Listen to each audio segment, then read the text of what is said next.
Hi everyone, as the title said, I'm Nico. I'm the founder of multiple apps, including 3 that I sold. And yeah, I'm just going to tell you the story of the one I sold last year for 200,000. The thing is, I built the app in 1 week. So and I sold it for 200,000 1 year later.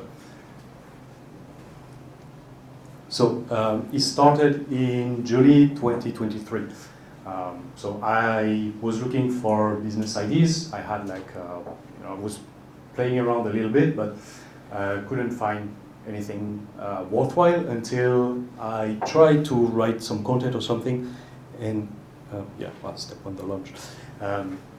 So I tried to write some content, but I'm pretty lazy, so I just tried to use Google Docs voice typing to just write down what I was telling it, and it was not working well. So since I figured probably more people have this issue, I ended up making a prototype, and I think, so what if I could make an app that could write for me? So if I could just record myself and it would write the content for me and format it in whatever I want, whether it's like a blog post, like a tweet, or whatever I want. Now, I like the idea, but I don't like to jump into things that are that don't have potential, but in this case, I would say that was a pretty good idea. So for me, the criteria is that first, it provides value. So in this case, it did help people to write faster. You don't have to actually type, you can just record yourself, so it takes maybe 2 minutes instead of 10. It has a large scale, so most people hate actually typing, so that's a problem lots of people have, and you can get lots of customers. I have the technical skills to do it, so it's fairly easy with basic web development and APIs. One of the reasons I decided to go with that is OpenAI released a model to do exactly this, which was called Whisper. So I saw that the tech was available. And the most important part is I could distribute it. So I have experience with ads, and that's typically the kind of product that fits well with ads. And I would say this last criteria is the most important one. Are you able to find distribution for your startup? Because even if you have an idea for some kind of nuclear reactor that can make lots of money, if you don't know any nuclear engineer or anyone who could be interested by buying it, you're not going to go very far. So that's the most important point by far, I would say. So in this case, it fits all the 4 criteria. And I would also say the best ideas are your own problems, because later I also tried other projects that I didn't really care about. It's not a problem I had myself, and it was, I would say, much harder because you don't really understand the problem. So you need to really understand why are people trying to fix this, how are they fixing it now, etc. So if that's a problem you have personally, that definitely helped with that. Now, I would this is a statistic. I don't know if it's exactly 99, but it's really, really high, above 90. But so most startups fail. That's one important thing to consider. And that's why I gave myself a limit of making the prototype in only 1 week. Because, so if you knew you already would fail, you would probably not spend 6 months building it. And I would say that's a mistake lots of people do when they start, is they think they have an amazing idea, and they spend 6 months working on it without any feedback or anything, and then they realize, I've made the product, but now how do I get customers? How do I find people to use it? So you need to answer this question: how do you find users as soon as possible? And it's much better to build something quickly, even if it's a little bit scrappy, it has bugs and everything, rather than spending one year building in the void. And that's kind of what happened to me, like on another project. But yeah. So yeah, the 1 week rule was just build within 1 week, launch and validate as soon as possible, and whatever feature I could not add within this week, I can always add it later. The most important thing was to just launch as soon as possible. For the name, I'm very creative, so talking and taking notes is just talk notes. So yeah, that's how I ended up calling it. So after 1 week, I had the basic version, so it was pretty basic. The interface was a bit ugly and it was definitely buggy. But most importantly, it got sales. So I think this was after like a month or something. So it's not life-changing, but I would say this is a very good starting point because it proved that some people are actually interested to spend money on this project. So from there, I can now start to think long-term, like what feature do I add, how do I market this on a more long-term basis, etc. Now, the question lots of people get stuck with at the beginning is how do you get traffic? So there is no like one answer, like one size fits all for it. I'm just going to give you what worked for me in this context. And I would say the main driver of traffic was startup directories. So it's just a website where lots of startups launch there, and people go there to find like new apps and what's going on in tech, etc. So I think I spent like a few hours looking for all that kind of websites. I easily posted like on, I don't know, 40 of them or something. So it was like pretty much spamming at this point, but it did work. I got some traffic and I got my first few sales from there. Okay, so once you launch, at least in my case, once I launched the app, it's not like a thing that keep going. So you launch once, but then you always get like some kind of like traffic boost when you launch on those directories, but at some point it goes down because it's another day, other product launch, etc. And that's where it got a bit complicated. So I was not making enough revenue to pay for ads yet. I didn't want to invest more than what I was making. So yeah, I kind of run out of ID to promote the app basically. So I had some traffic, but nothing really like long term. And one thing, I was selling like 1 year pass. So you pay once to access the app for 1 year. So it's not like a recurring subscription, etc. So yeah, it was pretty annoying this phase. And yeah, so basically the main problem is that I had no long-term plan to get traffic. So as I said, the launch is more like an event. So you launch once and then over time the traffic goes down. And this is a part where I almost gave up. And I would say most people also gave up at this stage. Like they launch, either they get like a little bit of traction and then they don't know what to do and then they move on to another project because it's just easier to spend your days coding instead of actually trying to market something. So it was quite, I don't know, annoying. So yeah, I tried to look for ways to fix it. So the first thing is to change the revenue model. So instead of having like a 1 year pass, I switched to recurring revenue. So it means that at least the little bit of sales I had now were like recurring. So it means each month it was more predictable. So that's one thing. And then each month that passed, I got more and more revenue. The second thing is I launched on Product Hunt. So Product Hunt is a website. So it's basically a startup directories, but I would say the main one. I didn't launch there because I felt the app was not really developed enough, like missing features, too much bugs, etc. So it's much harder to, I would say, to launch there because there is lots of competition compared to all the other ones. But if you manage to get in the top product of the day, you get lots of traffic. And this is what happened. I got nominated product of the day and I got lots of sales from it.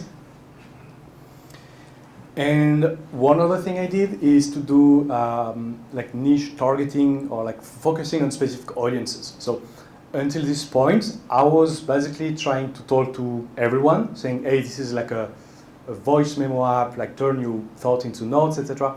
But it's very broad, so it appealed to more people, but it's less impactful. So what I did is that I created specific pages on the website for specific audiences. So for example, content creators, and I also started running ads because now I was making a bit more revenue. And I was running ads specifically for like those kind of audiences. And that worked really well, and that helped me grow the app. Yeah, so that's what I was referring to. If you just have an ad like saying selling pet supplies, buy pet supplies here or something, it's like, you know, it's for pets. No one is really interested. But if you have an ad saying like, hey, are you a corgi owner? Like most people, they won't really be interested in that. But people who actually own a corgi, they will be like, oh yeah, that's me, and they will probably read the ad. So that's what I try to apply basically. And yeah, so it worked. I think I grew from, so right after the launch of Product Hunt, I was at like 1,500 of monthly revenue, and after that it kept growing. So yeah, 500% growth, but it's small numbers. But yeah, so up to 3,000 of monthly recurring revenue. Okay, and then we reach the sales. So the thing is, I don't know how, it's not like scientifically based or something, but there is a saying, anything that can go wrong will go wrong. And for me, it happened on April 16th. So, so I had a bug in my app. And it was a pretty big one. Like basically nothing was working anymore. So I think I had like the exact numbers, yeah. So the daily sales dropped by 70%. I received like in a few hours like 50 angry emails of customers who were saying, hey, it's not working. So I borrowed sleep for 2 days just to try to fix it. Nothing I tried worked, so yeah. Eventually I fixed it, but then I decided, okay, I'm done. I don't particularly have any affinity with this app. There was although other things, but I think that will be for later. Yeah, but I also saw that AI was catching up quickly, lots of competition, so it was just a lot of things that kind of make me burn out from working on that, and I had actually, like, I couldn't really work on it, like, I don't know, burnout basically, but it was really hard to work on it. I couldn't focus on anything, so yeah, I decided to sell. So, oops, nope.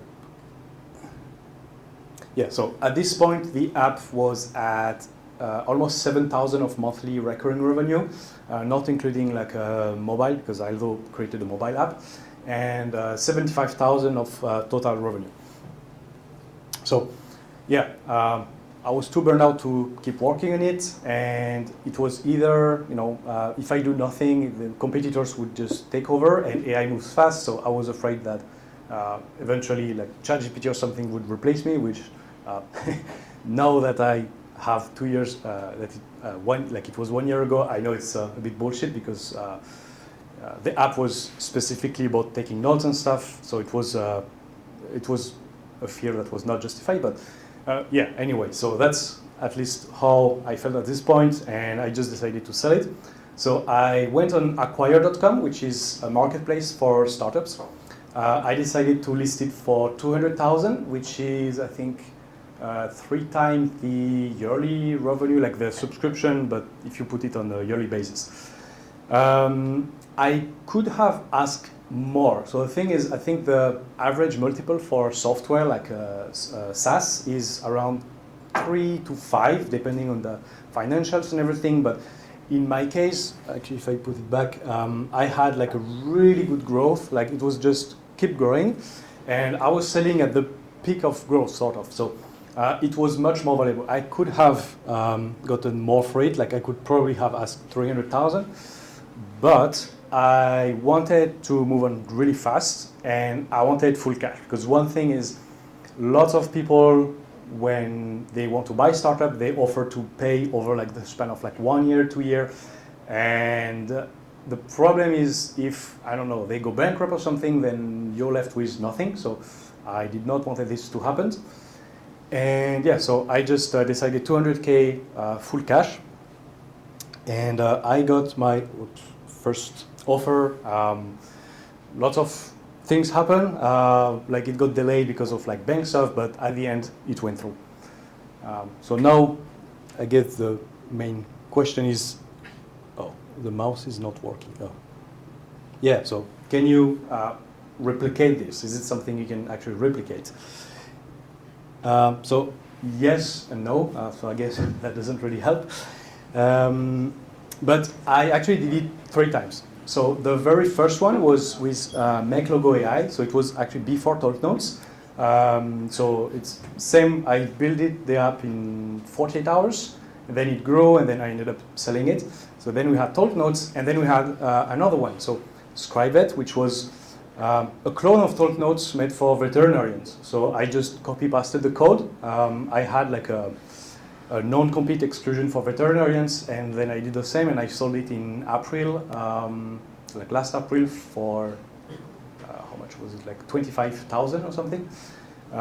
So it's, I'm not going to say, you know, it's easy, you can replicate it, but there is definitely like some potential to you know, launch startup, grow them, and like there is a market of people buying startups, etc. So that's definitely still an option. So I would say those are like, again, it's not something like, it's not something easy. And if you look at like social media or even like speech like this one, you know, you see all those people who get successful quickly and stuff, but it's not like the norm. Most people, I would say, never really reach that point. But if I can say like what helped in my case, was the timing. So for the Make Logo app, so just for the context, it was an app to generate logo using AI. Riding a wave really helps because I was the very first one to create that kind of app. So everyone was curious, and like, you know, media talk about you, so it makes things much easier. Speed is very, very important. If I spend like 6 months like building the app without any feedback, I don't think I would have made it, because by the time I release it, you already have competitors and stuff like that. So speed definitely helps. And of course, focus, find what works and do more. That sounds a bit generic and cliche, but in my case, I figured out that focusing on specific audiences work well, especially with ads. So I just keep doing that, and that's how I grew the app. And yeah, the most important one, talk with users. So it's not the most sexy part, especially if you're introverted like me. I was like, hey, I'm doing my own business, so I don't have to talk with anyone. But the thing is, you are not your users.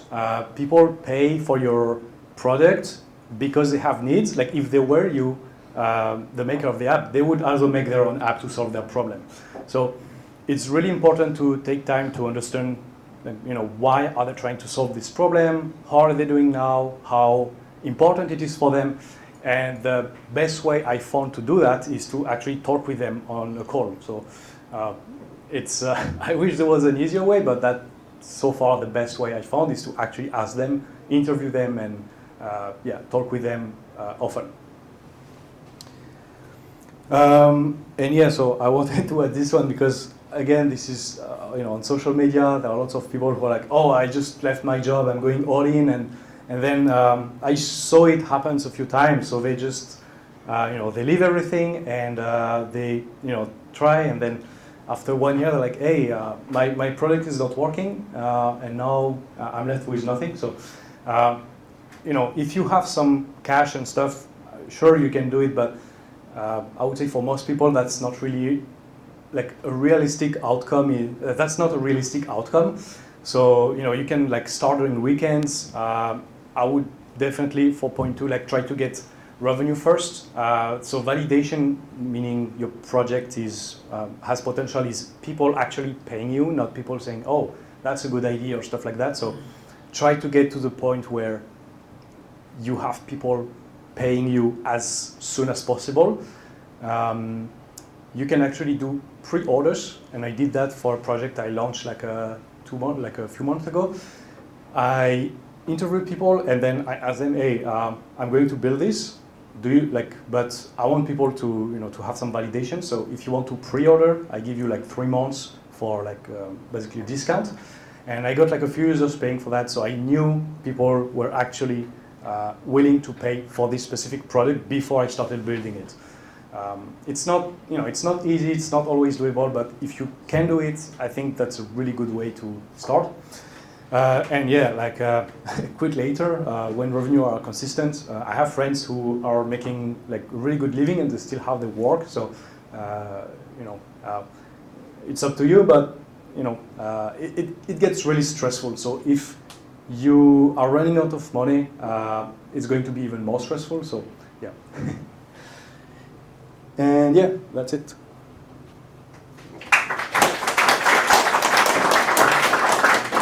Well, thanks, Nico, and you can follow Nico all his socials here. I've just got a quick question. Okay. Who in here is thinking about launching their own application in terms of AI apps? Okay, Patrick. Nico, how did you build this? Did you build this with code natively, or did you use a vibe coding tool like Cursor or Windsurf? Yeah, so back then there was no like Windsurf and stuff, or it was the very beginning. So I did use a little bit of Cursor, but it was like mainly the autocomplete stuff. It wasn't really there yet, so it was mainly done manually, I would say. Just ChatGPT here and there, but it was the very beginning. I don't know if there are other questions. Yeah, we'll take more questions on the Telegram. So for anyone that came late, you can send. Nico's got it run, but you can send some questions for Nico, and we'll pass it on in the Telegram. So yeah, just please thank Nico again. That was a really good presentation.